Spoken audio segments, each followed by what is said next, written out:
Orang yang mengetahui ilmu yang kesampaian, bila masuk saja bulan Ramadan, terhubung dia itu dengan Zumratul Aulia, berhubung dengan perhimpunan segala anbiya, aulia, siddiqin, syuhada, wassalihin. Ini bulannya, bulan kebesaran. Quran itu boleh kita putuskan Al-Quran itu dengan mereka itu. Bila sebut Al-Quran itu,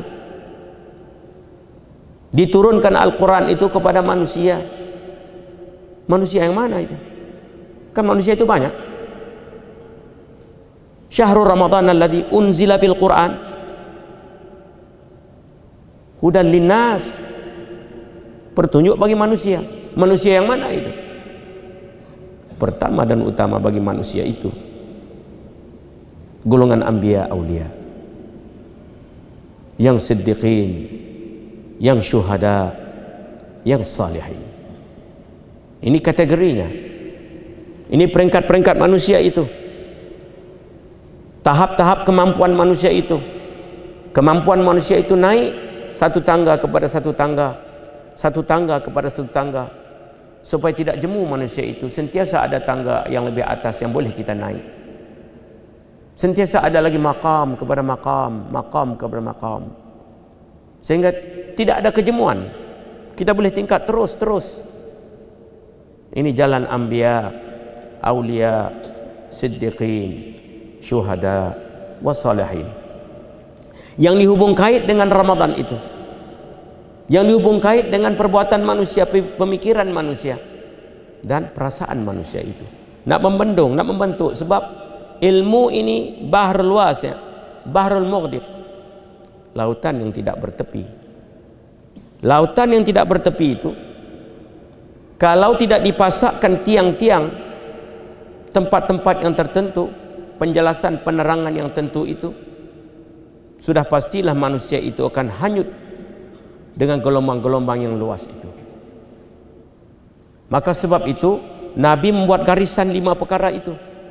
Daripada sudut perkataan, yang khasnya itu baik kamu bercakap, kamu ini manusia yang berkata-kata, maka kata-kata yang pertama dan utama, ikatkan kata-katamu itu dengan asyhadu an la ilaha illallah.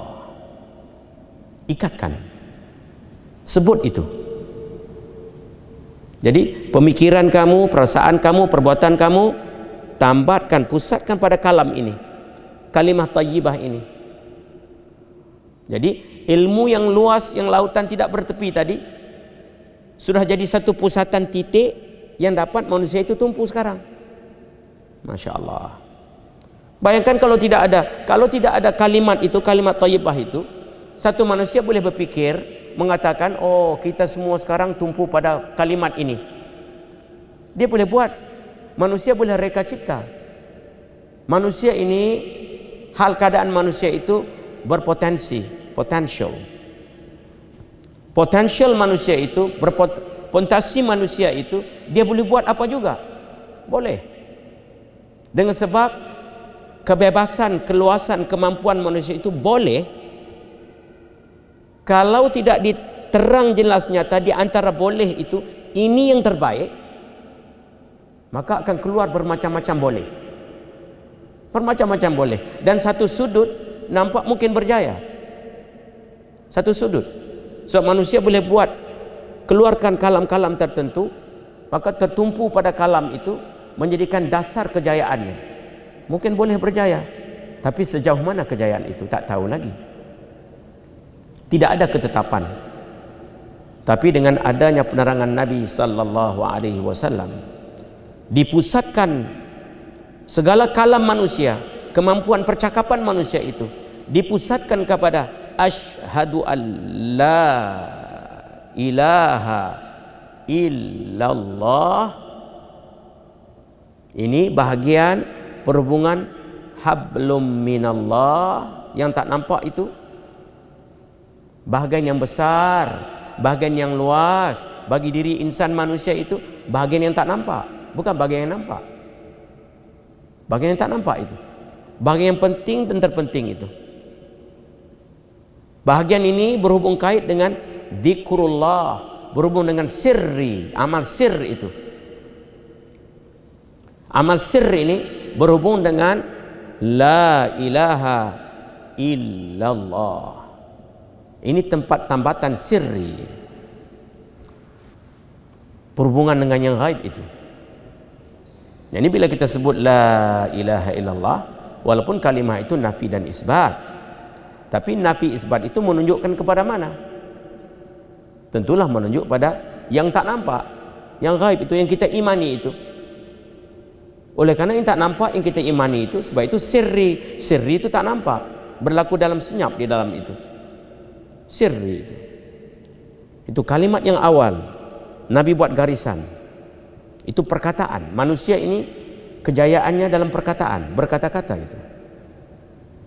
Apabila dia ada ibu kejayaan, yakni ibu perkataan bagi segala perkataan,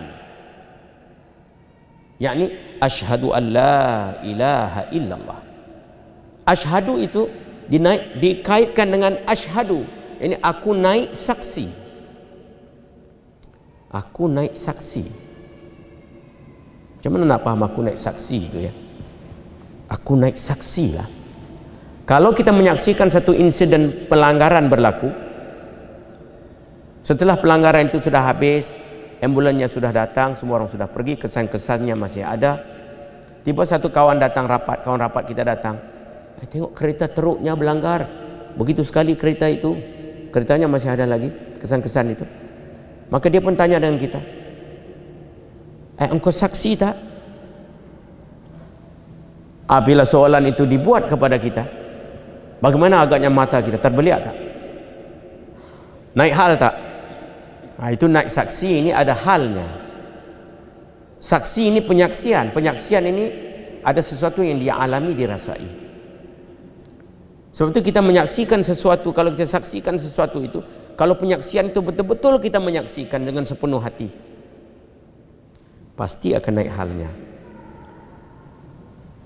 Sebab itu aku naik saksi. Jadi aku naik testimoni. Betul, sekarang kita lihat orang-orang jual ubat ini ya. Orang jual ubat ini, mereka nak lakukan ubat mereka itu, mereka pasti akan bentangkan testimoni, penyaksian itu. Oh, Pak Cik ini sudah makan ubat saya. Gambar yang pertama kakinya begini. Ya.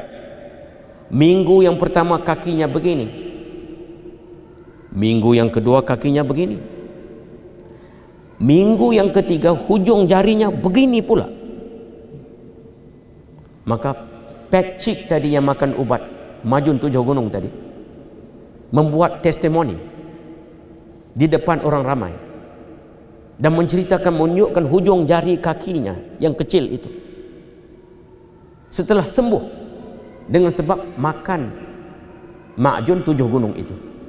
Contoh. Jadi apabila dibuat penyaksian itu, bagaimana agaknya hal Pak Cik itu? Apakah bercakap macam nak mengantuk?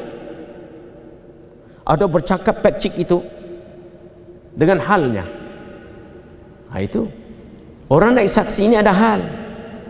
Kita agak-agaknya bila naik saksi waktu sembahyang itu ada hal tak? Asyhadu